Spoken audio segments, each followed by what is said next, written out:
ہم نے سورہ یاسین مبارکہ کی ایک آیت تلاوت کی ہے۔ سورہ یاسین کو عام مفسرین حضرات نے قلب القرآن کہا ہے کہ یہ قرآن کریم کا دل ہے، قلب۔ اور وجہ اس کی یہ ہے کہ سورہ یاسین مبارکہ اس میں اللہ رب العزت کی توحید کا وہ خاص نقطہ بیان کیا گیا جس نقطے کو سمجھنے سے شرک کی ہر قسم کی جڑیں کٹ جاتی ہیں اور شرک کی ساری صورتیں ختم ہو جاتی ہیں۔ مشرکین عرب میں شرک کے دو درجے تھے، ایک اپر کلاس کے مشرک تھے، بہادر مشرک، جن کا عقیدہ یہ تھا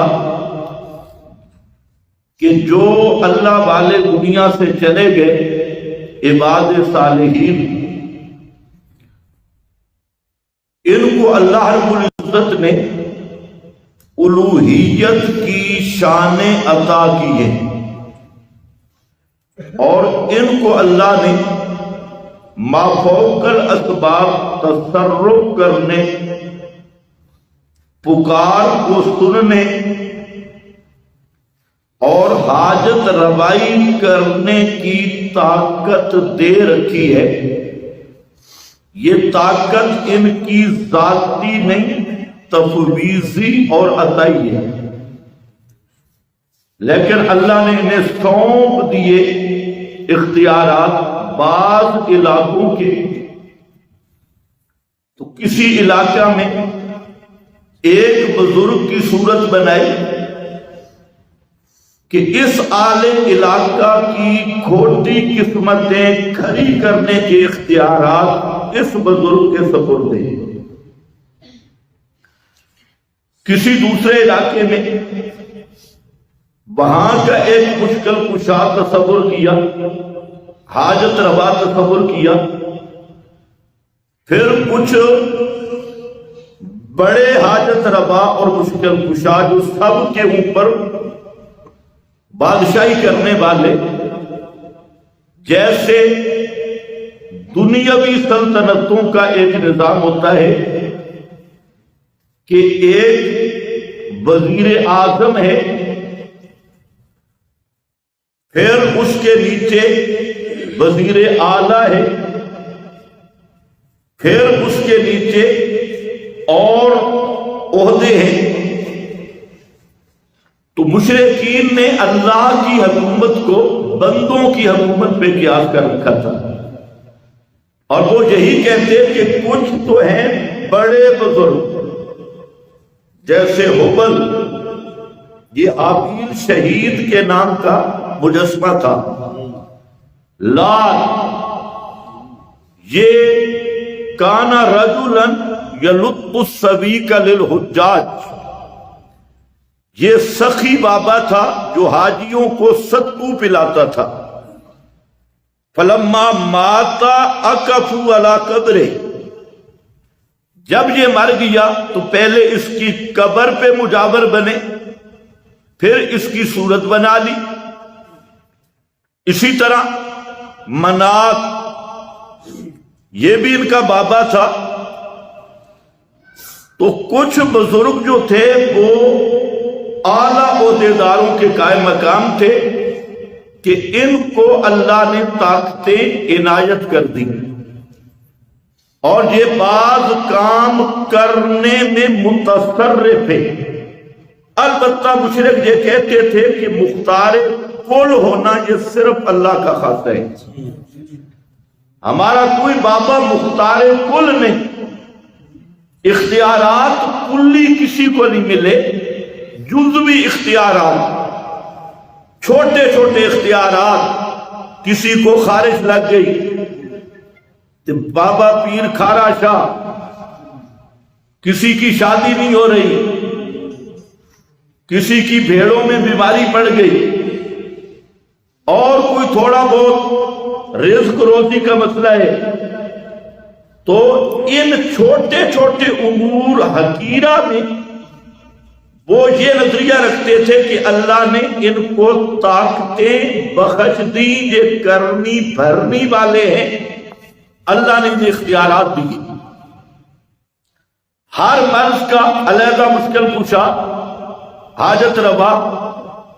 حضرت شاہ ولی اللہ محدث دہلوی رحمت اللہ علیہ وہ فرماتی ہیں کہ اگر ان مشرکوں کو سمجھنا ہے اور آیات توحید کو سمجھنا ہے تو اپنے زمانے کے قبر پرستوں کی حالت دیکھو، تو تمہیں انہی کا یہ فوٹو سٹیٹ نظر آئیں گے، انموذج نظر آئیں گے۔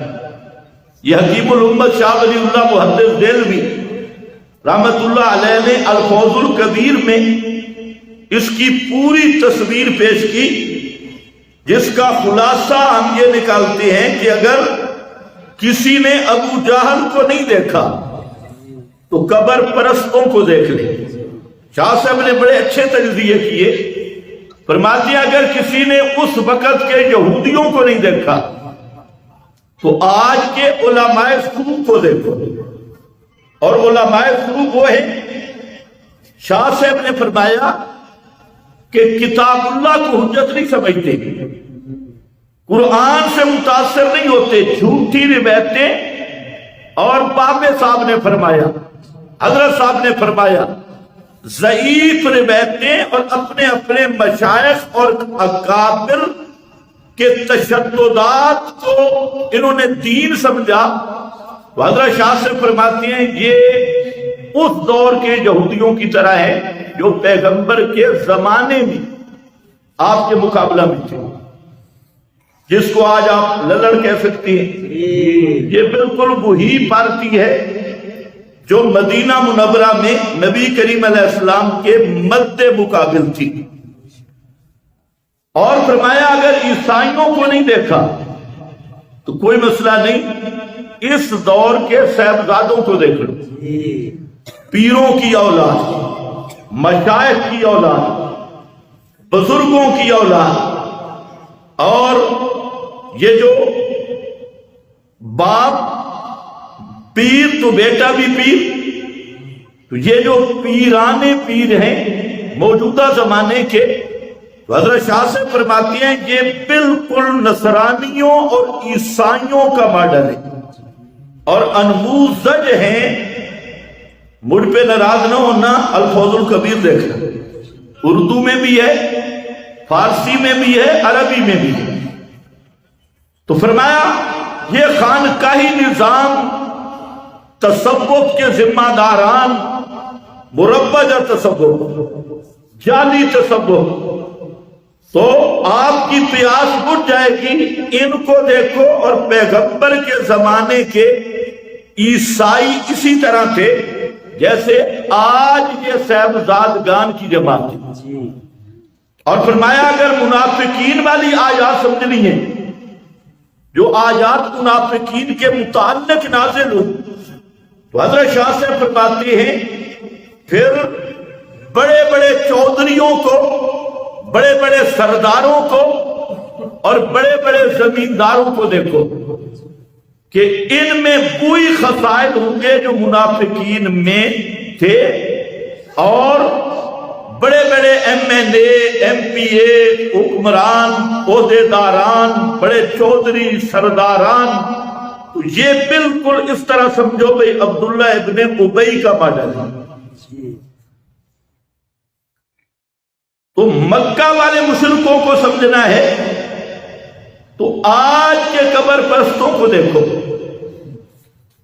اور یہ شاہ ولی اللہ معمولی آدمی نہیں، دیوبندی، بریلی، اہل حدیث، یہ تینوں فرقے جو ہیں ان کا دادا استاد ہے، اور ہندوستان میں سند حدیث شاہ ولی اللہ سے ہو کر اوپر جاتی ہے۔ آج کل جو لوگوں نے سند کو بڑی اہمیت دی، حالانکہ میں کئی بار بیان کر چکا ہوں کہ سند جو ہے وہ مصنفین تک معتبر ہے، امام بخاری تک، مسلم تک، ابو داؤد تک، ترمذی تک، ابن ماجہ تک، لیکن یہ جو نیچے والی سندیں ہیں ان کی کوئی حیثیت بھی نہیں نیچے کی سند کی۔ تو بہرحال آج کل کے نیچے والی سند کو اچھالا جاتا ہے اور اوپر والی سند کو دیکھا بھی نہیں جاتا کہ اوپر سند کیا ہے۔ پھر آج کل کچھ شیوخ الحدیث کے میں نے بیانات سنے، کیونکہ ختمات بخاری کا سیزن ہے، تو اس میں وہ یہ بھی فرماتے ہیں کہ سند میں اگر جتنے اساتذہ آئے، اگر کسی استاد سے عقیدہ نہیں ملتا تو سند خراب ہو جائے گی، لہذا سند میں عقیدہ استاد والا ہونا چاہیے، اور اوپر اگر استاد کو غلط کہا تو اس کی سند حدیث غلط ہو جائے گی۔ یہ بناء الفاسد علی الفاسد۔ پہلی بات تو ہے کہ تمہاری سندوں کی حیثیت کیا ہے، دوسری بات کیونکہ امام بخاری یا سیاہ ستہ کے مصنفین ان کے بعد ہم تک یہ کتابیں متواتر ہیں، اور جب ہم تک یہ کتابیں تواتر سے ثابت ہیں تو تواتر میں تو سند کو نہیں دیکھا جاتا، لیکن یہ جانے کون اور سمجھے کون، اللہ ہی وارث ہے مولویوں کا۔ اور دوسری بنا بھی فاصل، وہ انشاءاللہ رات کو میں عرض کروں گا درس حدیث میں، یہ جو آخری حدیث پڑھاتے ہیں اس میں بھی ایک راوی شیعہ ہے جہاں سے سند عالی بنتی ہے۔ اور اب ضابطہ ان کا لیا جائے کہ جو اوپر راوی کا عقیدہ ہے تمہارا بھی وہی ہونا چاہیے، تو پھر ختم بخاری پر سب شیعہ ہونے کا اعلان کر دو کہ ہم سارے شیعہ ہیں، کیونکہ اوپر راوی شیعہ کھڑے ہیں، لہذا نہیں تو سند منقطع ہو جائے گی۔ کیسی جہالت کی بات ہے، اور جس کو شیوخ الحدیث بڑے ناک سے آوازیں نکال کے بیان کر رہی، اور طالب علم کہتے ہیں سبحان اللہ ماشاءاللہ۔ تو اوپر راوی جب شیعہ آ گیا بخاری میں تو اس کی سند جا رہی ہے بخاری تک، تو اب اس سے پوچھو کہ تیرا عقیدہ اس شیعہ سے ملتا ہے یا نہیں، تو شیعہ ہے یا سنی ہے، اور یہ اگر کہ میں سنی ہوں تو سند رہے گی اس کی۔ تو کی بات کر رہا تھا، ایک ان کی اپر کلاس تھی، بڑے بہادر مشرک، تو ان کا عقیدہ یہی تھا کہ اللہ نے ان کو طاقتیں دے رکھی ہیں اور تفویض کی ہے۔ دوسرے سمجھدار مشرک تھے اور تھوڑے بزدل مشرک تھے، جس کو آپ کہتے ہیں لوئر کلاس کے مشرک، لاڈ لوڈ میں منوا لیتا ہے، بیٹی اپنے باپ کے سامنے سفارش کرے باپ مجبور ہو جاتا ہے، اسی طرح دوست سے لاڈ لوڈ اور پیار میں منوا لیتا ہے۔ تو یہ جو اللہ والے ہیں مقربین جوا دیتے ہیں، کر نہیں سکتے کروا دیتے ہیں، اور خود حاجت روا مشکل کشا نہیں، لیکن ہماری ان کے آگے اور ان کی اللہ کے آگے ایمان، اور ہر طبقہ کہتے ہیں جی میرے قائد کو چھیڑائے، میرے حضرت کو چھیڑائے، اور ایسے ایسے باندر جن کا نہ نسب نہ حسب، وہ کھڑے جی ہمارے قائد کو چھیڑائے۔ میں نے کہا مجھے اب پتہ چلا تمہارا قائد ابو جہل ہے، تمہارا قائد ابو لہب ہے۔ تقریر ہماری ابو جہل کے خلاف ہوتی ہے، تقریر ہماری ابو لہب کے خلاف ہوتی ہے، تقریر ہماری یہودیوں کے خلاف ہوتی ہے، نصرانیوں کے خلاف ہوتی ہے، اور یہ کہتی ہیں جی ہمارے بزرگوں کے خلاف وہ سخت الفاظ استعمال کیے، تو اس کا مطلب ہے کہ تم نے مان لیا نا تمہارے بزرگ وہی ہے. اگر تم اپنے بزرگوں کو ابو جہل نہ مانتے ہوتے تو پھر تمہیں گلہ نہیں ہونا چاہیے تھا. تو خیر بہرحال یہ اللہ کی شان. اب یہ جو مہینہ گزرا اس میں زیادہ مصروف رہا، نہ بیان زیادہ کیے، اسباق بھی تھے اور بھی مصروفیات تھی. مجھے ساتھیوں نے بتایا کہ فیس بک پر کچھ بڑا طوفان برپے کہ اس نے اپنے بزرگوں کے لیے اصالہ ثواب نیٹ پہ رکھا ہوا. میں نے کہا ماشاء، یہ بھی اچھا ہوا کہ مجھے ٹائم نہیں ملا تو تم نے خود میرے پرانے کلپ اٹھا کے سوشل میڈیا پہ اپنے بزرگوں کے اصالہ ثواب کے لیے اپلوڈ کر دیے. بہرحال میں دعا ہی کر سکتا ہوں اللہ تمہیں ہدایت دے. باقی ایک جملہ کہہ کے میں آگے چلتا ہوں. کہتے ہیں جی ہمارے قائد جمعیت اور ہم صرف سناتی. اب اس میں کوئی قائد کاف کراچی والا رگڑا جائے، کاف کینچی والا رگڑا جائے تو اب ہم تو اس کے ذمہ دار نہیں ہیں. مسئلہ ہم قرآن کا بیان کرتے ہیں اور قرآن جہاں فتویٰ لگاتا ہے ہم وہ فتویٰ سناتے ہیں. اب اگر کوئی کہتے ہیں ہمارا قائد پہ لگ گیا تو بھئی اپنے قائد کو مسلمان کرو، یہ ہم نے تو نہیں لگایا. باقی شخصی تکفیر کا معاملہ جدا ہے، یہ اصول افتاء کا مسئلہ ہے. البتہ میں نے کہا کہ یار کہاں میں نے کافر کہا؟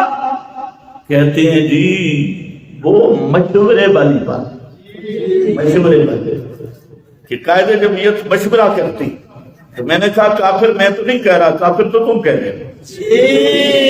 میں نے کب کافر کہا؟ ذمہ میرے اور کافر تم خود کہہ رہے کہ جو نبی کریم علیہ السلام سے مشورہ کرتا ہے اس کا نام ملاقات نہیں، اس کا نام لقاء نہیں.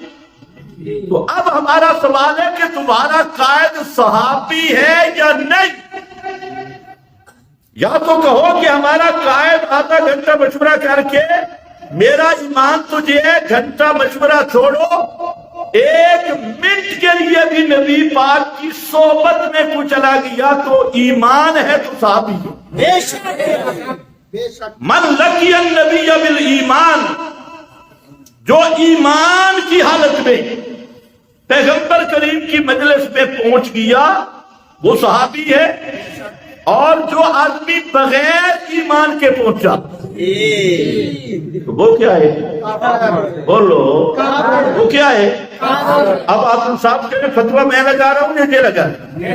ایک طرف کہتے ہیں ہمارے بزرگ گپ شپ لگاتی ہیں، کوئی کہتے ہیں جی مشورہ کرتی ہے، کوئی کہتے ہیں جی بزرگ روزے پہ جا کے وہاں پر اجازت لیتے ہیں کہ میرا فلانا بیٹا مدینے میں رہ جائے، اور کوئی کہتے ہیں جی ابا جی کو باقاعدہ باتیں اور کلام ہوتے ہیں ابا جی کے ساتھ.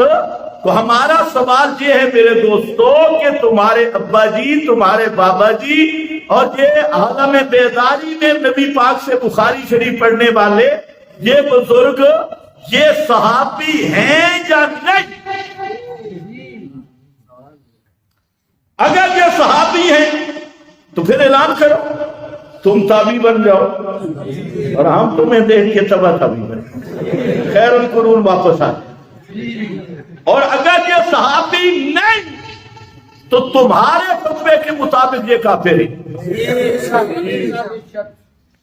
یہ عجیب بات ہے، نبی سے ملاقات بھی ہو، مشورے بھی ہوں، اجازتیں بھی ہوں، گپ شپ بھی ہو اور انوارات کا بھی باقاعدہ انتقال ہو اور بندہ صحابی بھی نہ بنے. تو پھر ہم نے تجھے کتابوں میں پڑھا ہے کہ من لقی النبی بالایمان، اتنا کافی ہے.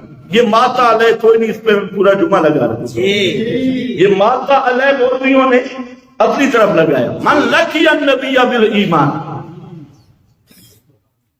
اس پہ بھی مولویوں کو بڑی تکلیف ہوتی ہے. ایک بزرگ مجھے کہتے ہیں 10 اکابر کے میں حوالے دیتا ہوں ماتا علیہ، تو آپ کیوں کہتے ہیں نہیں؟ میں نے کہا آپ کے پاس 10 کے ہیں، میرے پاس 100 حوالے ہیں. ماتا علیہ کی قید موجود ہے لیکن یہ توضیحی قید ہے، اعتراضی قید نہیں۔ اگر اس کو اعتراضی قید بناؤ تو مانا یہ ہوگا کہ زندگی میں کوئی صحابی نہیں، کیونکہ مرے گا تو صحابی بنے گا، ماتا علیہ۔ تو صحابی کی پھر تعریف تو بڑی اچھی ہوئی کہ جو جب تک زندہ ہے صحابی نہیں، جب موت آئے گی تو صحابی بن جائے۔ کیا بات، خیر بہر آؤ تو مشرکین کا یہ طبقہ یہ کہتا تھا ہؤلاء شفعاؤنا عند اللہ، کہ یہ کر نہیں سکتے لیکن کروا سکتی، اور ہمارے سفارشی ہے۔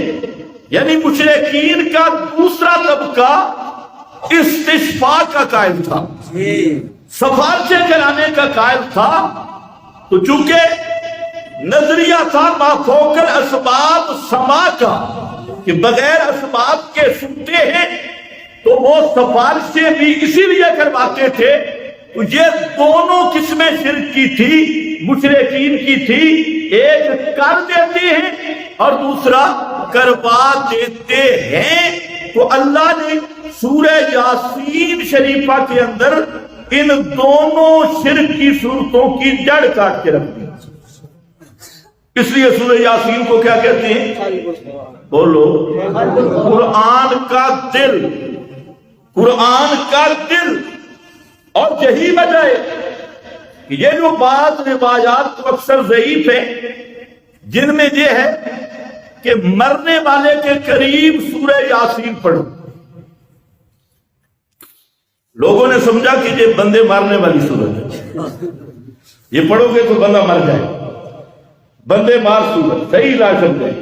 حالانکہ اس کا یہ مطلب نہیں، مطلب یہ ہے کہ مرنے والے کو سورہ یاسین سناؤ تاکہ مرے تو اسی عقیدے پہ مرے کہ نہ کوئی کر سکتا ہے نہ کوئی کروا سکتا ہے، نہ کروا سکنے والا نہ کر سکنے والا، اسی عقیدے پہ موت آئے۔ اور اسی کو نبی کریم علیہ السلام نے فرمایا من کان آخر کلامہ لا الہ الا اللہ دخل الجنہ، جس آدمی کا آخر تک عقیدہ یہی رہا، کلام صرف یہ نہیں جو دل سے نکلی ہوئی بات وہ رہی، آخر تک موت تک رہی، وہ کیا؟ لا الہ الا اللہ دخل الجنہ۔ حضرت ابو ذر غفاری رضی اللہ تعالی عنہ کی حدیث ہے، فرماتی ہیں نبی کریم علیہ السلام نے فرمایا کہ ابھی جبریل آیا اور جبریل نے مجھے بتایا کہ اللہ رب العزت فرماتے ہیں من لقی اللہ من امتی لا یشرک باللہ شیئا دخل الجنہ۔ فرمایا جو میرا امتی اس حالت میں اللہ کو ملے یعنی موت آئے کہ لا یشرک باللہ شیئا، وہ اللہ کے ساتھ کسی کو کسی طرح شریک نہ بناتا ہو، فرمایا دخل الجنہ۔ حضرت ابو ذر نے پوچھ لیا، ابو ذر تھے، ان زنا وان سرق، اگر کہ وہ زنا کرتا ہو، چوری کرتا ہو، پھر بھی جنت میں جائے گا؟ نبی کریم علیہ السلام نے فرمایا ان زنا و ان سرق، اگر اس سے زنا بھی سرزد ہو گیا، چوری بھی ہو گئی، تب بھی جنت میں جائے گا۔ حضرت ابو ذر نے پھر سوال کیا، یہی سوال 3 دفعہ دہرایا، تو نبی کریم علیہ السلام نے تیسری مرتبہ فرمایا الا رغم انف ابی ذر، ابو ذر تجھے یہ بات پسند نہیں آ رہی؟ آپ نے پیار کی وجہ سے فرمایا وہ جنت میں جائے گا اگرچہ ابو ذر کے ناک پہ مٹی پڑ جائے۔ اللہ اکبر۔ حضرت ابو ذر جب یہ حدیث بیان کرتے تھے تو ساتھ یہ بھی بیان کرتے تھے الا انف ابی ذر، کہ یہ پیغمبر کی بتائی ہوئی بات ہے۔ ایک دفعہ حضرت علی المرتضی رضی اللہ تعالیٰ عنہ حضرت فاطمہ سے ناراض ہو گئے، بخاری شریف ہے، اور یہ جو ناراضگیاں ہوتی ہیں نا میاں بیوی کی، یہ تعلقات یہ بے تکلف اور یہ ناراضگی محبت والی ہوتی ہے۔ لوگ سمجھتے ہیں کہ ہمیشہ ناراضگی عداوت کی بنا پہ ہوتی ہے، ناراضگی کا ہمیشہ سبب عداوت نہیں، ناراضگی کا سبب محبت بھی ہوتی ہے۔ صحابہ کی جو ناراضگیاں تھی وہ محبت والی تھی، میاں بیوی کی ناراضگی کیا بن گئی؟ محبت والی۔ حضرت علی گھر سے ناراض ہو کے چلے گئے، مسجد میں جا کے سوئے، پیروں سے چادر مبارک اتر گئی تو مسجد تو وہ نیچے ایک کچی مٹی تھی، تو حضرت علی رضی اللہ تعالی عنہ کہ پہلو مبارک میں وہ مٹی لگ گئی۔ نبی کریم علیہ السلام حضرت فاطمہ کے گھر آئے، ساتھ ہی گھر تھا، تو پوچھا کہ آپ کا چچا زاد بھائی کہاں ہے؟ ابن ام، آپ کے چچا کا بیٹا کہاں ہے؟ حضرت فاطمہ نے عرض کی یا رسول اللہ وہ مجھ سے ناراض ہوا اور وہ مسجد میں چلا گیا۔ تم بھی ناراض ہوئے کرو تو مسجد میں چلے گئے، مسجد میں چلے گئے۔ نبی کریم علیہ السلام پیچھے گئے مسجد میں، جہاں پر جو رشتے ہیں نا ان کا تقدس ذرا سمجھیں۔ میاں بیوی کی ناراضگی ہو جانا یہ با کمال لوگوں میں بھی ہوتا ہے۔ جب حضرت علی سے اور حضرت فاطمہ سے بڑا با کمال کون ہے؟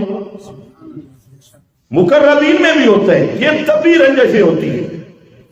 لیکن آج تو ہم ان رنجشوں کو سپیشل ہمارے دوست برداشت نہیں کرتے، فوراً 3 طلاق، تھوڑی سی رنجش بنے ترائے تو تلے گا بھی کوئی 3 طلاقیں کٹھی دے بارو جی، اور پھر کہتے ہیں مولوی صاحب ذرا علیحدگی میں ایک مسئلہ بتانا ہے، الگ ہو جاؤ، باقیوں کے سامنے نہیں تو ہم پہلے ہی سمجھ آتے ہیں بھئی 3 ہو گئی ہے۔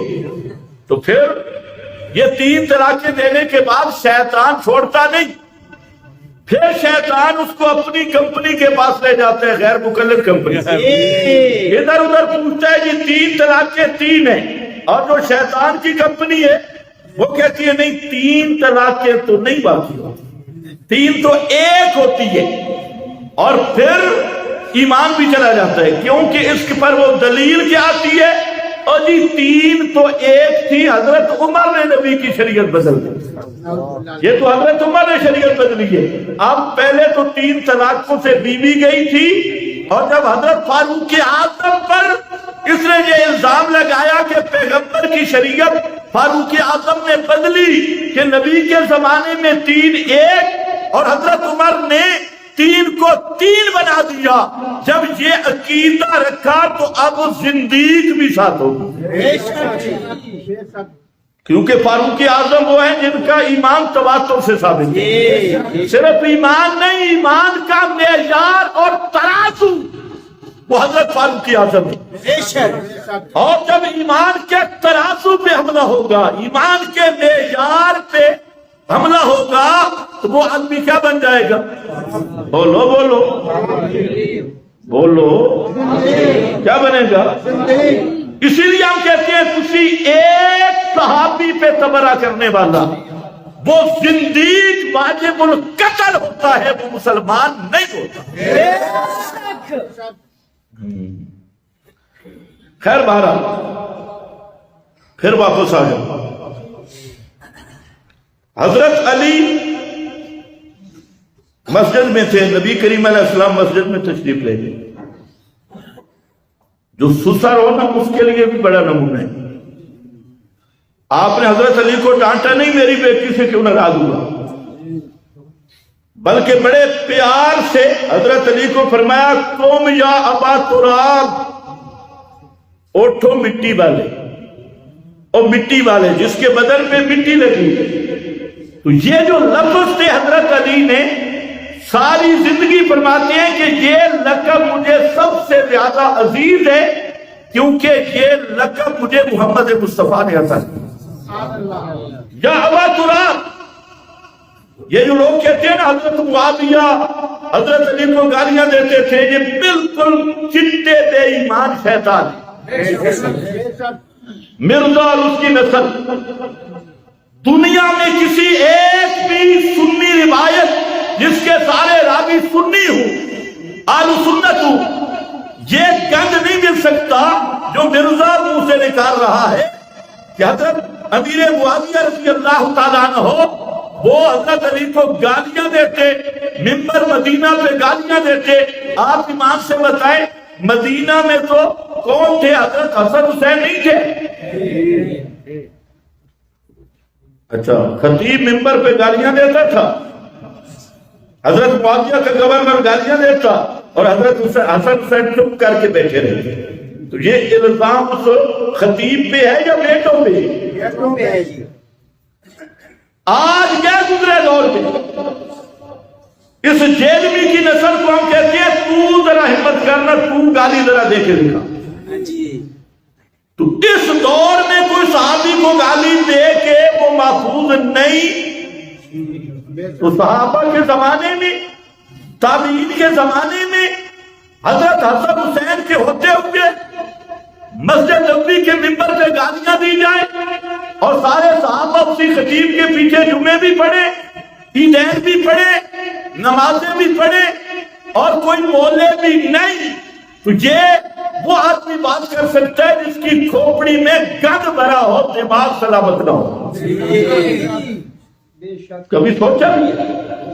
کہتے روایت آئی، میں نے کہا لعنت کا راوی تھے، راویوں نے تھوڑا کام کیا تو اس لیے اس طرف نہ جا.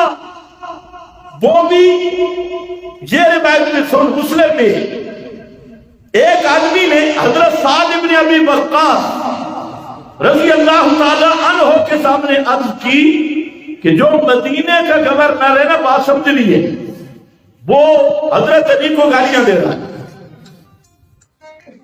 تو حضرت سعد نے پوچھا کیا کہا؟ کہتے وہ ابو تراب ہے. گالیاں کیا دے رہا ہے؟ کیا کہہ رہا ہے؟ ابو تراب. تو حضرت سعد بن ابی وقاص یہ بڑے جرنیل تھے، یہ ہنس پڑے. پھر انہوں نے یہ حدیث سنی، انہوں نے کہا دیکھو حضرت علی کو تو یہ سب سے پیارا لقب ہے جس کو تو گالیاں سمجھ رہا ہے.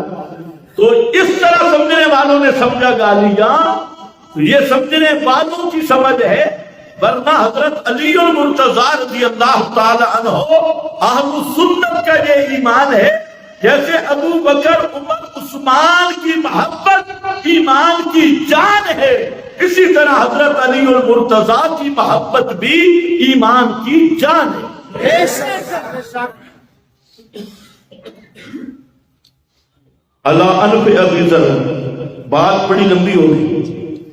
تو یہ اس طرح کی یہ وہ کلمات ہوتے ہیں جن کو یار لوگ کہتے ہیں بد دعا، کوئی کہتے ہیں جی بےزتی کر دی، کوئی کہتے ہیں فلاں. حالانکہ یہ وہ الفاظ ہوتے ہیں جن کے معنی مراد نہیں ہوتے، تحقق مراد ہوتا ہے، صرف اظہار محبت. اور یہ آپ اپنی لفظ کو کہتے ہیں میاں والی والے کہتے ہیں ٹکر بکھائی، کوئی کہتے ہیں مرے انشاءاللہ، کوئی کہتے ہیں مارا، کوئی کہتے ہیں روح تھی بھی، اور اللہ جانے پشتو والے کیا کہتے ہیں.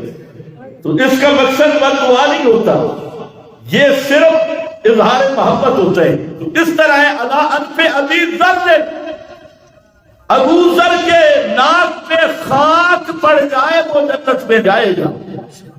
شرط یہ ہے کہ لا یشرک باللہ شیئا. اس حدیث کا مقصد ہے کہ جنت کی اصل قیمت توحید ہے. سمجھو ہے اصل قیمت کیا ہے؟ توحید ہے. تو جہاں پر عرض کر رہا تھا کہ سورہ یاسین مردوں سے مراد جو مرنے کے قریب ہوں ان کو سورہ یاسین ان کے سامنے کیوں پڑھی جاتی ہے. اور دوسری حدیث میں لَقِّنُوا مَوْتَاكُمْ لا الہ الا اللہ، جب تم میں سے کوئی مرنے کے قریب ہو اس کے قریب بیٹھ جاؤ اور آہستہ آہستہ پڑھو لا الہ الا اللہ، تاکہ اسے بھی یاد آئے، سبق توحید کو اسے یاد آ جائے. اس لیے لَقِّنُوا مَوْتَاكُمْ لا الہ الا اللہ. موتاکم سے مراد قریب الوفات، جو مرنے کے قریب ہے اس کے قریب بیٹھ کے لا الہ الا اللہ پڑھو تاکہ اسے بھی یاد آئے اور اس کی موت اسی پہ آ جائے، لا الہ الا اللہ۔ اور سب سے اہم چیز جس کو ہم سوچتے نہیں ہیں وہ ذہن میں رکھ لو، وہ خاتمہ بالایمان ہے۔ کیا ہے خاتمہ بالایمان؟ سب سے بڑی نعمت۔ اس لیے جو موحد ہو نا تم بھی توحید سمجھ کے پھر شیطان اغوا کر لیتے ہیں۔ یہ جتنے اعمال، نماز، روزہ، حج، زکوٰۃ، صدقات اور اسی طرح اللہ کی منع کردہ چیزوں سے بچنا، حرام خوری سے بچنا، حرام کاری سے بچنا، سود سے بچنا، فراڈ سے بچنا اور بد نظری سے بچنا، غیر محرموں کے ساتھ اختلاط سے بچنا، پردے کا اہتمام کرنا، نیک اعمال کا اہتمام کرنا، یہ سب اس لیے ہوتا ہے کہ اللہ ایمان اور توحید پہ خاتمہ نصیب کرتے۔ تو بے فکر نہیں ہو جاتے۔ شیطان موحدوں کے گٹے کرتا ہے کہ تو موحد ہے نا جی، بخشا بخشا ہے، تجھے نماز کی کیا ضرورت ہے، تجھے حج زکوٰۃ کی کیا ضرورت۔ اس لیے مشرک کو شیطان، حضرت شیخ القرآن فرماتے تھے، مشرک کے لیے شیطان اس کو اور راہ دکھاتے، کہتے پتر تو تے بزرگوں کو ماننے والا ہے، تو بزرگوں کو ماننے والا ہے، اس لیے تو بڑا نیک ہے، اس کو اٹھائے گا تہجد پہ، شیطان خود کہے گا اٹھ بیٹا تہجد پڑھ اور تسبیح پڑھ، ذکر کر، اسے اعمال پہ لگائے گا، کیونکہ شیطان کو پتا ہے کہ مشرک کعبہ میں ساری زندگی سجدہ میں گزارے تب بھی اس کے سجدے بھی لعنت کا سبب بنتے ہیں جب شرک جیسی بیماری موجود ہے، اس لیے اس کو اعمال پہ لگاتا ہے اور موحد کو بد اعمالی پہ لگاتا ہے۔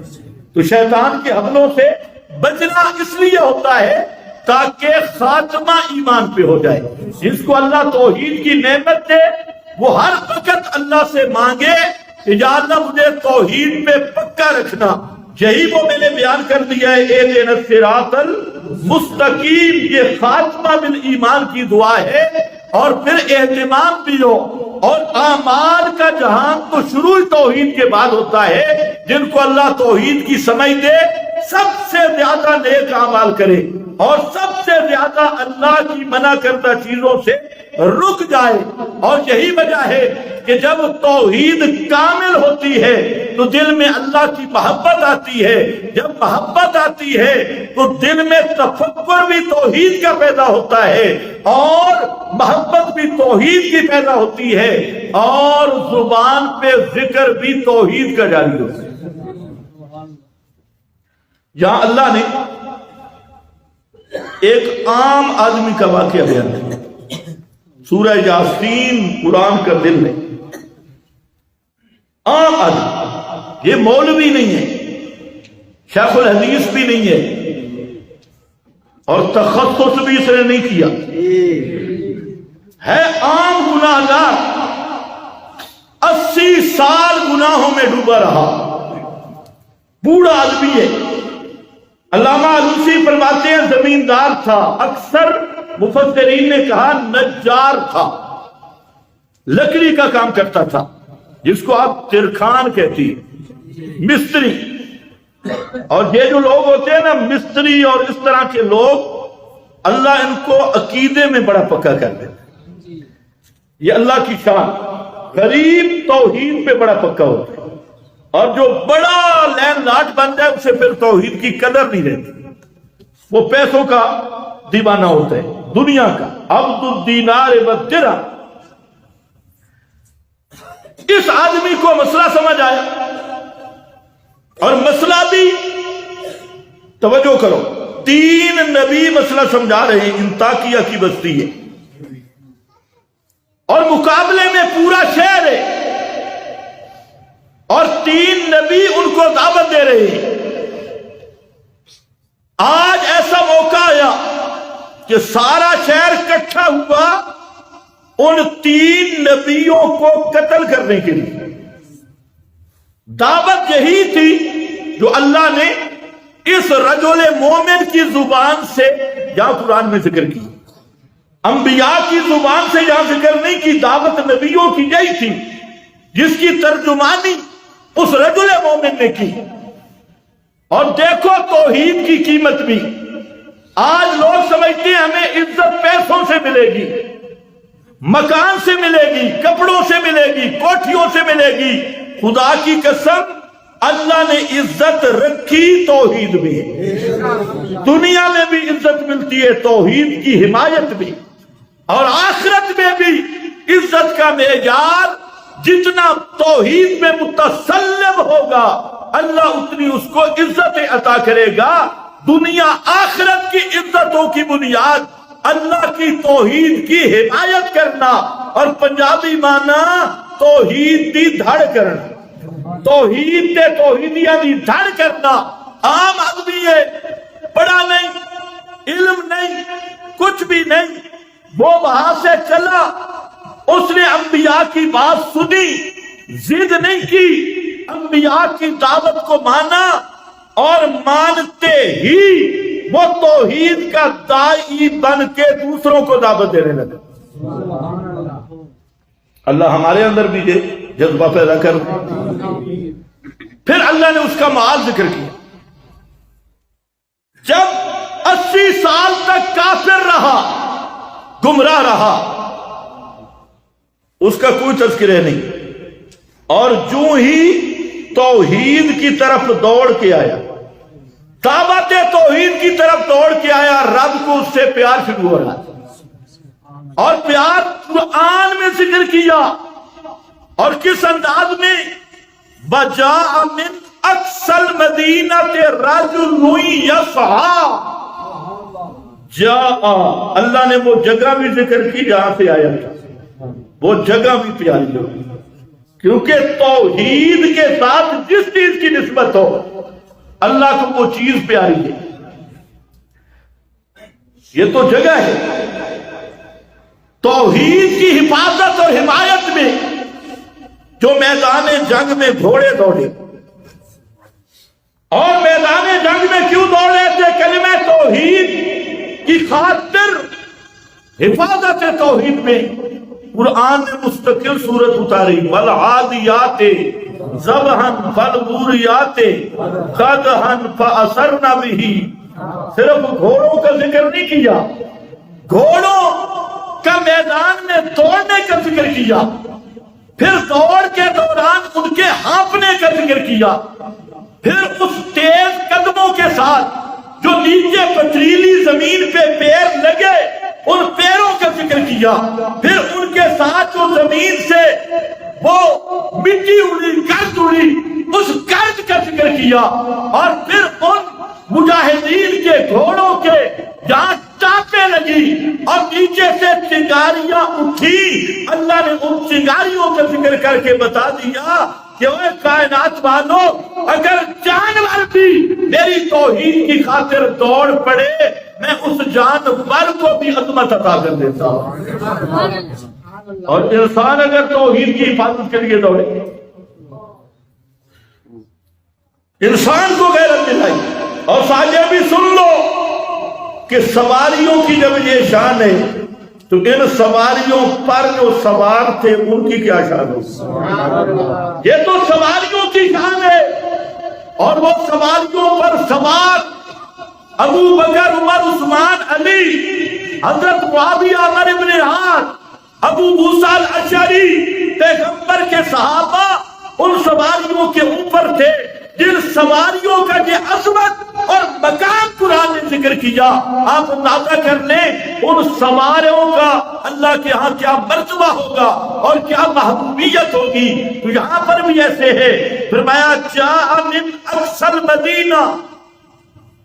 سبحان اللہ، پیار شروع ہو.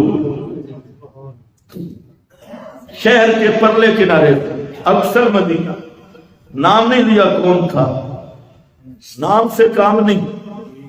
فرمایا رجل، یہ کون تھا؟ مرد تھا. رجل، مرد وہی ہے جو توحید کا مسئلہ بیان کرے. نبی اور توحید بھی جیسے اس نے بیان کی نہ کر سکتے ہیں نہ کروا سکتے ہیں. خالص توحید بیان کرنے والا یہ رجل، اور جو ہو مولوی اور پیر اور مسئلہ توحید پہ پردے ڈالے، کتمان کی چادریں ڈالے، وہ مرد نہیں، وہ خسرا ہے، وہ خسروں سے بھی زیادہ ذلیل ہے، وہ مرد نہیں، وہ مریم نواز ہے۔ ہاں، مسئلہ وہی بیان کر سکتا ہے جو رجل ہو۔ اللہ نے اسی لیے جتنے انبیاء بھیجے فَمَا أَرْسَلْنَا قَبْلَكَ إِلَّا رِجَالًا، مرد بھیجے، کسی عورت کو نبوت نہیں دی، کسی غیر جنس کو نبوت عطا نہیں کی۔ فرمایا رجل، اور رجل ایک جہاں فرمایا ایک وہ آدمی جو فرعون کی عدالت میں کھڑا ہو گیا، فرعون کی اسمبلی کا اجلاس تھا، خصوصی اجلاس حضرت موسیٰ علیہ السلام کے خلاف انسداد دہشت گردی کی ریٹ پیش ہو گئی کہ حضرت موسیٰ ہمارے مذہب کے خلاف کر رہا ہے، ہمارے قانون کو نہیں مانتا، ہمارے دستور جمہوری کو نہیں مانتا، ہمارے طاغوتی نظام کا حضرت موسیٰ اس کو ختم کرنا چاہتے ہیں، لہذا حضرت موسیٰ علیہ السلام کو قتل کرنا چاہیے۔ یہ مشورے ہو رہے تھے فرعون کی اسمبلی میں، وہاں پر بھی اللہ فرماتے ہیں قال رجل، قال رجل مؤمن، مؤمن، وہاں پر بھی ایک مرد کھڑا ہو گیا اور وہ مرد مومن تھا، یکتم ایمانہ، ابھی تک تو اس نے ایمان چھپایا ہوا تھا۔ توجہ ہے، توجہ ہے، ابھی تک ایمان، ہاں کہتے پتہ لگا تقیہ ثابت ہو، یکتم ایمانہ، ابھی تک ایمان چھپایا ہوا تھا۔ معلوم ہوتا ہے تقیہ کرنا جائز ہے۔ سبائی پارٹی نے کہا، میں نے کہا سبائیہ، جب تک اس نے ایمان چھپایا اللہ نے اسے مومن کہا ہی نہیں، اور جب ایمان کو بیان کیا اب قرآن کہتے ہیں رجل مؤمن، رجل مومن۔ پتہ چلا تقیہ اور ایمان جمع ہو سکتا ہی نہیں۔ جب تک تقیہ کیا تو اللہ نے اسے مومن نہیں کہا، جب مومن کہا تو تقیے کی چادریں پھاڑ دی اس نے، اور وہاں پر کھڑے ہو کے پھر اس نے 3 تقریریں کی۔ وہاں پر بھی ہے قال رجل مؤمن من آل فرعون، خادم آل فرعون سے، فرعون کا رشتہ دار تھا۔ تو میرے دوستو وہاں پر بھی ہے رجل، یہاں پر بھی ہے رجل۔ فرمایا وجاء من اقصى المدینہ الرجل یسعی، شہر کے پرلے کنارے سے ایک مرد آیا، جوان آیا، اور جوان یہی ہوتا ہے، عمر چاہے بوڑھی بھی ہو، جوان اصل مرد جوان ہوئی ہے جو توحید کی دھڑ میں پکا ہو۔ آ گیا اور آتے ہی یسعی، اللہ فرماتے ہیں دوڑ رہا تھا، آنے کی کیفیت بھی بیان کی، ایسا بھی نہیں چلا، یسعی یسعی۔ اس سائی میں بھی نکتہ ہے، جب توحید کا معاملہ ہو تو موبائل کو ڈھیلے نہ پڑے کرو، توحید کا معاملہ ہو تو ڈھیلے نہ پڑا کرو۔ سعایا سعایا سعالہا سعیہا، آخرت کا معاملہ یہ دوڑ دوڑ کے کرنا ہے۔ سارعوا الی مغفرہ، اللہ فرماتی ہے دنیا کے کاموں میں لگی ہوئی مخلوق، آؤ تم تو پیسے کے پیچھے دوڑ رہے ہو، دنیا کے پیچھے دوڑ رہے ہو، اور درہم دینار کے پیچھے دوڑ رہے ہو۔ دوڑنے کا میدان آخرت کی طرف دوڑنا ہے، اور آخرت سعیہا، آخرت کی سعی اللہ کی توحید کا مبلغ بننا ہے۔ خود بھی مباہد بنو، دوسروں کو بھی توحید کی دعوت دو، بے شک یہ آخرت کی سعی ہے۔ یہ بھی یسعی، دوڑ رہا تھا۔ قال یا قوم، آتے ہی اس نے مسئلہ سنا، مسئلہ سمجھ گیا، یہ نہیں دیکھا کہ تین ایک طرف ہے، سارا شہر دوسری طرف ہے۔ یہ بھی ایک مسئلہ ہوتا ہے نا، ایک مولوی یہ مسئلہ بیان کرتے ہیں، باقی کیوں نہیں کرتے؟ اس نے یہ نہیں دیکھا کہ تین تھوڑے ہیں اور جمہوریت دوسری سائڈ پہ ہے، جمہور دوسرے ہمیشہ اکثر مشرکین رہے ہیں، اس نے یہ نہیں دیکھا، اور یہ بھی نہیں دیکھا کہ چودھری ملک سردار وہ تو دوسری طرف ہے اور یہ تین مسافر پردیسی ہیں بھی باہر کے، یہ کیا کہہ رہے ہیں؟ اس نے یہ بھی نہیں دیکھا کہ وہ لوگوں یہ تو میری قوم ہے، کم از کم بستی والے لوگ ہیں، علاقے والے لوگ ہیں، بدنی بھائی ہیں، ایک علاقہ ہے۔ آج یہی ہوتا ہے نا، تو کس علاقے کا؟ میں فلاں علاقے کا، علاقے کی بھی محبت ہوتی ہے۔ اس نے یہ بھی نہیں دیکھا، پردیسیوں کی بات کی دلیل کو دیکھا، وہ تین نبی پردیس سے آئے تھے اور یہ سارا شہر مقامی تھا۔ اس نے نہ اکثریت کا لحاظ کیا، نہ مال و دولت کا لحاظ کیا، نہ وطن کی محبت کا لحاظ کیا، بلکہ کیا کہا؟ قال یا قوم، اگر توحید سمجھ آ جائے نا پھر توحید چپ نہیں کرنے دیتی۔ یہاں کے موبائل ڈھیلے پڑ جاتے ہیں، کسی کا منہ کدھر ہوتا ہے، کسی کا کدھر ہوتا ہے۔ تو توحید کی حفاظت کے لیے ایک چیز یہ بھی ضروری ہے کہ مرکز توحید کے ساتھ جڑے رہو۔ توحید کے مرکز سے ہٹ جاؤ گے تو کٹ جاؤ گے، تو مرکز پہ جڑ کے رہنا یہ بھی حمایت توحید ہے۔ جب مرکز سے جڑو گے تمہاری جہاں تک دعوت پہنچے گی تمہارا اس دعوت میں بھی حصہ ہوگا۔ لوگ سمجھتے ہیں جی جمعہ تو ادھر بھی ہو جاتا ہے، جمعہ ادھر بھی ہو جاتا ہے۔ اب تک ہمارے ساتھیوں کے لیے ذہن نہیں بنا، کئی مجھے ملتے ہیں کہ ہم ہر جمعے کا بیان آپ کا سن لیتے ہیں، اور میرا دوست جمعے کا بیان سننا یہ کافی نہیں، توحید کی حفاظت، حمایت اور دعوت توحید کی تقویت کے لیے اپنے مرکز میں حاضر ہونا ضروری ہے، اور مرکز میں حاضری ضروری ہے، مرکز کو مرکز سمجھنا ضروری ہے۔ ورنہ ہم نے کب کہا کہ کہیں اور جمعہ نہیں ہوتا؟ جمعہ ہونا الگ بات ہے اور دعوت کی نصرت کرنا یہ الگ بات ہے، اپنے مرکز کو آباد کرنا یہ الگ فریضہ ہے۔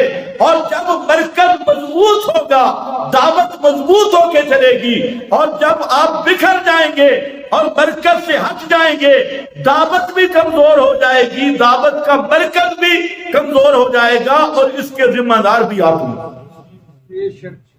اس لیے جو ساتھی مسئلہ توحید کو حق سمجھتے ہیں، دعوت کو حق سمجھتے ہیں، وہ کم از کم 8 دنوں میں ایک دن ہوتا ہے جمعہ کا، اور زیادہ سے زیادہ 1.5 گھنٹہ جہاں پوری حاضری ہوتی ہے، تو آپ اپنے اوپر لازم سمجھ لیں کہ ہم نے جمعہ مرکز میں پڑھنا ہے، دوسروں کو دعوت دیں کہ ہم نے جمعہ مرکز میں پڑھنا ہے۔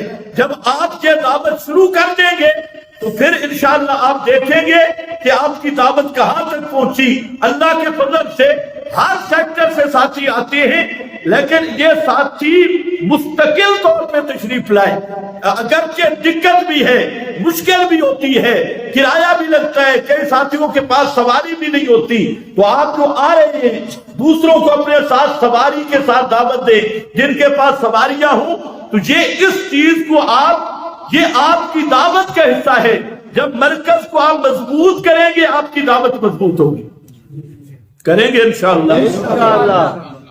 جو دور کے ساتھی ہیں وہ بھی کم از کم مہینے میں ایک جمعہ جہاں پڑھیں، اور جو قریب کے ساتھی ہیں جمعے کو ناغا نہیں ہونا چاہیے، اپنے آپ سے عہد کرو کہ ہم انشاءاللہ ہر جمعہ مرکز میں پڑھیں گے، اور پھر آپ اس کی برکات دیکھیں گے۔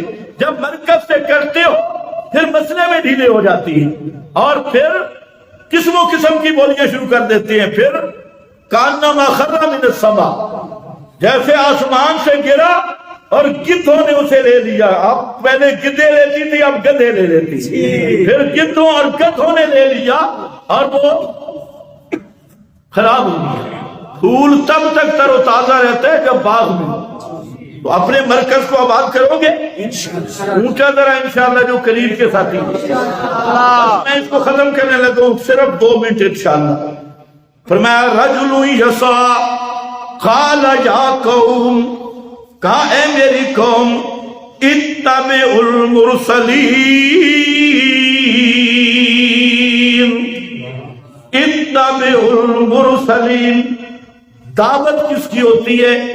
نبیوں کی بات مانو، توجہ ہے، کس کی دعوت ہوتی ہے؟ نبیوں کی بات، رسولوں کی بات، یا میرے اکابر کی بات، میرے بزرگوں کی بات، میرے مشائخ کی بات، میرے وڈیرے کی بات، میری پارٹی کی بات۔ آج تو فرقے بن گئے، دیوبندیوں کی بات، بریلوی کی بات، اہل حدیث کی بات کسی کی نہیں۔ اتبعوا المرسلین، اللہ کے رسولوں کی اتباع کرو، یہی ہوتی ہے داعی حق کی دعوت۔ اور اتبعوا، توجہ ہے، پوری توجہ ہے، جتنے بیٹھے ہو خدا کے لیے اس پہ عمل کرو گے۔ مسئلہ آ رہا ہے بڑا اوکھا۔ اتبعوا من لا یسألکم اجرا، ان کی دعوت مانو جو دعوت پہ فیس نہیں لیتے۔ دعوت پہ فیس بولو، تم خطیب ہو، تم ناراض کیوں ہو رہے ہو؟ ہر نبی کی دعوت یہی ہے، لا اسألکم علیہ اجرا۔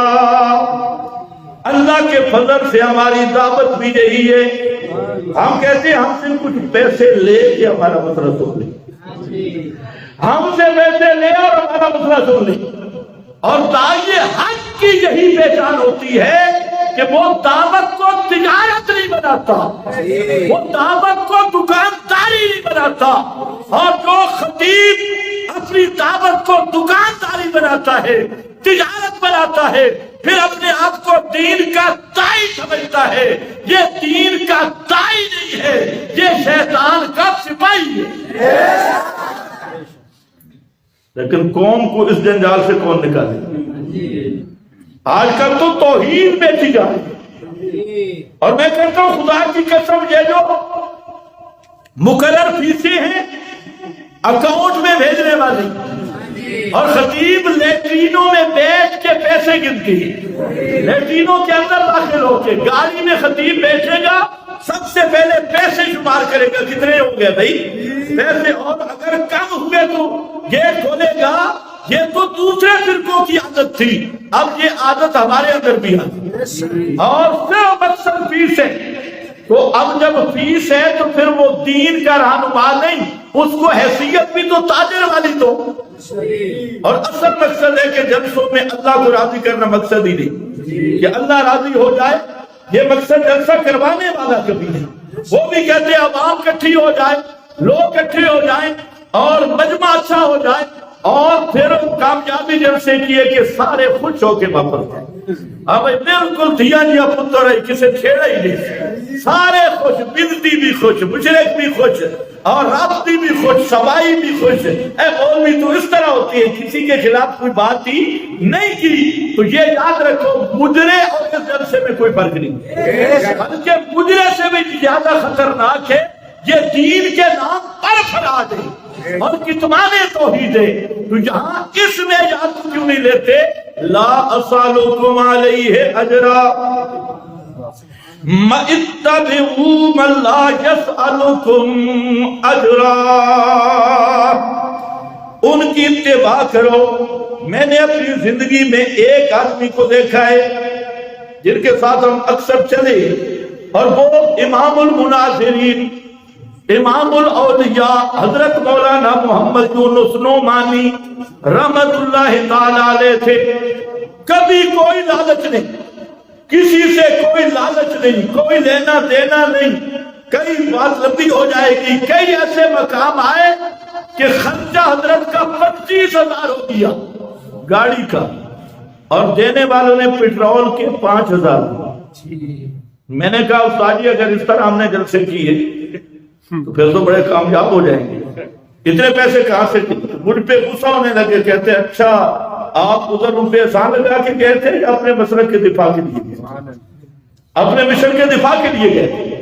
اور آج تو ماشاءاللہ مولوی چندہ ہر جگہ پہ چندے ہی چندے، چندے ہی چندے، چندے ہی چندے، اور چندے میں شک کر، لیکن اندر بھی تو کوئی چیز ہو، اندر سارا پیٹ پوجا تبال سارے چندے ہی چندے۔ ایک بل آ گیا، وہ بل 20 گھروں میں پھر آئے جی، بجلی کا بل 16 جگہ سے مل گیا، اب چندہ پورا۔ طالب علموں کی روٹی نہیں۔ ہم کراچی میں گئے ایک دفعہ زندگی میں چندہ کرنے کے لیے، یہ سن 2001 کی بات ہے، تو مولانا سعید الرحمان صاحب واکنٹ والے میرے ساتھ تھے، تو ہم گئے، ہم نے دیکھا خطیب صاحب ہیں اور اس کی مسجد میں بڑے بڑے سفید ریش جوتوں والے مقام پہ کپڑا بچھا کے بیٹھے۔ خطیب نے جمعے کے بعد اعلان کیا کہ فلاں سفیر بھی آیا، فلاں بھی آیا، فلاں فلاں فلاں فلاں، ان کا تعاون کر۔ میں نے مولانا سعید الرحمان صاحب کو کہا کہ چندے یوں ہوتے، اگر یوں ہوتے تو ہمارے باپ دادے کی تو ہے، مدرسہ آج بند ہو جائے، ہم نے چندہ نہیں کرنا۔ وہ کہتے ہیں کراچی آئے، تو میں نے کہا کراچی آ گیا، اب انشاءاللہ اسی طرح واپس جائیں گے۔ ہم ہفتہ کراچی میں رہے، اللہ کے فضل سے کہیں چندے پہ نہیں گئے، اور یہ پہلا اور آخری موقع تھا، اور ہم کشتیوں کی سیر کرتے رہے، ادھر سمندر دیکھا اور پھر واپس آ گئے۔ میں نے کہا مدرسہ آج بند ہو جائے، یہ اس ذلت کا نہ اسلام نے ہمیں مکلف کیا ہے نہ دین نے مکلف کیا ہے۔ توجہ ہے یا نہیں ہے؟ تو دین نے عزت دی ہے، دین نے ذلت نہیں دی، لیکن یہ تو سب کچھ پیسے کے لیے۔ یاد رکھو اتبعوا من لا يسألكم اجرا وهم مهتدون، ہے بھی یہ پکے ہدایت پہ اور تم سے کوئی چیز مانگتے بھی کوئی نہیں۔ اچھا کہتے کیا ہے؟ بس مختصر کہتے کیا ہے؟ بڑا مسئلہ چھیڑا، اور خود وہی مسئلہ جس کی وہ 3 نبی دعوت دے رہے تھے، اس رجل مومن نے وہی مسئلہ چھیڑ دیا۔ آج لوگ کہتے ہیں مسئلہ کوئی بیان کرے نا، اور تیرے پاس مدرسے کی سند ہے اور اس کے پاس بھی فلانے مدرسے کی سند ہے، یہ سندیں تمہاری بنائی ہوئی ہے۔ میں کہتا ہوں خدا کی قسم ایک دن مدرسے میں نہیں گیا، منہ تک نہیں دیکھا، لیکن توحید سمجھ لیا نا، اور بیان کرتا ہے قیامت کے دن اللہ کے ہاں یہ علماء میں سے اٹھے گا، علماء ربانیین میں سے اٹھے گا۔ تو نے مدرسے بنا کے کیا کیا؟ ہزاروں کو پڑھایا، ان کے عقیدے کی جڑ ماری، 8 سال لگائے اور انہیں علاج کا معنی نہیں سمجھایا، 8 سال لگا کے اب فاضل من الفضول ہو گئے اور سارے فارغ ہو گئے۔ 8 سال گزار کے تمہارے پاس آئے، نہ استاد کو علاج کا معنی پتا ہے، نہ شاگرد کو علاج کا معنی پتا ہے۔ پھر لکھ لعنت ہے اس استاد پہ بھی، اس شاگرد پہ بھی، اس مدرسے پہ بھی کہ جو مدرسہ دین کے نام پہ بنا ہے، اور جو مقصود کائنات مسئلہ لا الہ الا اللہ ہے، نہ استاد کو پتہ تھے نہ شاگرد کو پتہ۔ بے شک ایسے مدرسے کا فائدہ ہے؟ گرجا گھر اور اس مدرسے میں کوئی فرق ہے؟ کوئی بھی نہیں۔ اس سجے کے مسائل، وضو کے مسائل، ابو جہل اس سجا کرتا تھا، خدا کی قسم وضو بھی کرتا تھا، مونچھیں بھی کٹواتا تھا، داڑھی بھی رکھی ہوئی تھی، حج بھی کرتا تھا، عمرہ بھی کرتا تھا، صدقے بھی دیتا تھا، اور نماز بھی تھی مشرکین مکہ۔ یہ فوائد للمصلین کس کے لیے آیا؟ یہ تو مکی صورت ہے، مکہ میں تو کوئی منافق نہیں۔ فوائد للمصلین بربادی ہے نمازیوں کے لیے۔ ما کان صلاتهم عند البیت الا مکاء وتصدیہ، فرمایا ان مشرکوں کا کعبہ کے اندر نماز پڑھنا وہ اس طرح ہے جیسے کنجری کا ڈانس کرنا ہے، معمولی مسئلہ ہے۔ تو اس لیے آیا وَمَا لِيَ لَا أَعْبُدُ الَّذِي فَطَرَنِي، سبحان اللہ، وَمَا لِيَ لَا أَعْبُدُ الَّذِي فَطَرَنِي وَإِلَيْهِ تُرْجَعُونَ۔ ہاں مَا لِيَ لَا أَعْبُدُ اصل میں تھا مَا لَكُمْ لَا تَعْبُدُونَ، کیا ہو گیا مجھے، میں صرف اس کو کیوں نہ پکاروں جس نے فطرنی بغیر مادے کے مجھے پیدا کیا، فطرنی بغیر نمونہ آئیڈیل کے مجھے پیدا کیا، فطرنی میرے وجود کا نمونے کے بغیر اس نے مجھے ایجاد کیا، پیدا کیا، اور تم اسی کی طرف لوٹائے جاؤ گے۔ سنو یاسین کیا کہہ رہی ہے، اتخذو من دونہ آلہۃ، کیا میں اللہ کے سوا دوسروں کو مشکل کشا سمجھ لوں؟ لوگ کہتے ہیں مثبت مثبت مثبت، یہ ولیوں والی توحید ہے۔ کیا میں بنا لوں اللہ کے سوا ایسے الہ؟ یردن الرحمن بضر، اگر اللہ مجھے کوئی تکلیف دے دے، کوئی مرض دے دے، کوئی فقر کی تکلیف دے دے، میرے بچوں میں، گھر میں، مال میں تکلیف دے دے، لا تغن عنی شفاعتہم شیئا۔ طرز دیکھو، طرز عقیدہ یہ تھا کر سکتے ہیں یا کروا، اس نے نیچے سے شروع کیا، اور کر سکنا تو دور کی بات، لا تغن عنی شفاعتہم شیئا، اگر رحمان مجھے کوئی تکلیف دے دے، یہ ساری کائنات والے جن کو تم داتا غوث اعظم کہتے ہو، جن کو تم پکارتے ہو، یہ ذرا پر بھی اس تکلیف کو ہٹا سکتے؟ یہ میری تقریر ہے یا قرآن کی تقریر؟ رجل مومن کہ لفظ اللہ کو ایسے پسند آئے ان کو قرآن میں ذکر کرو۔ تم بھی ایسی تقریریں کرو کہ تمہارے نام اعمال میں درج ہو، اور جس کے اندر یہ ایسی تقریریں نام اعمال میں بچ گئی نا، خدا کی قسم وہ جہنم کے قریب بھی نہیں جا سکتا، وہ سیدھا جنت میں جائے گا۔ جنت کی قیمت توحید ہے، لیکن ایسے نام اعمال میں محفوظ کرو، لا تغن عنی شفاعتہم شیئا ولا ینقذون۔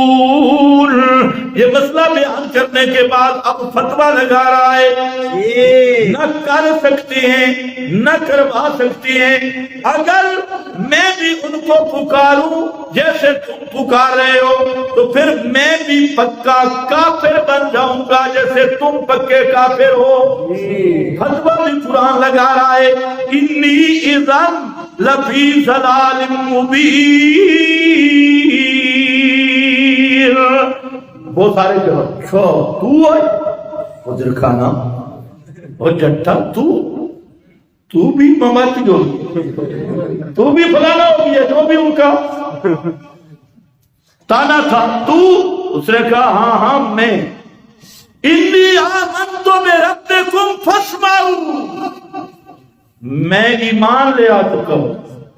فرمایا نبیوں کو تم بھی گواہ بن جاؤ، اور مشرکین کو فرمایا آمنت بربکم فاسمعوا، میں تمہارے رب کے ساتھ ایمان لا چکا ہوں، سنو۔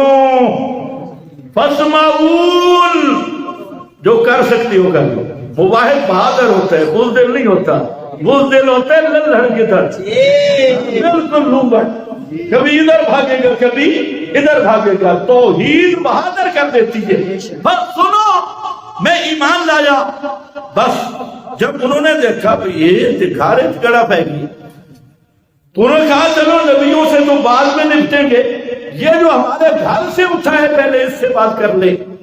وہ اٹھے، مارنے کے لیے مارا، پاؤں کے نیچے روندنا شروع، آنکھیں اس کی باہر نکل گئی، اور یہ مشرک کا آخری حربہ لڑائی ہوتا ہے، یہ روند رہے تھے، اور ادھر سے آواز آئی قیل ادخل الجنہ۔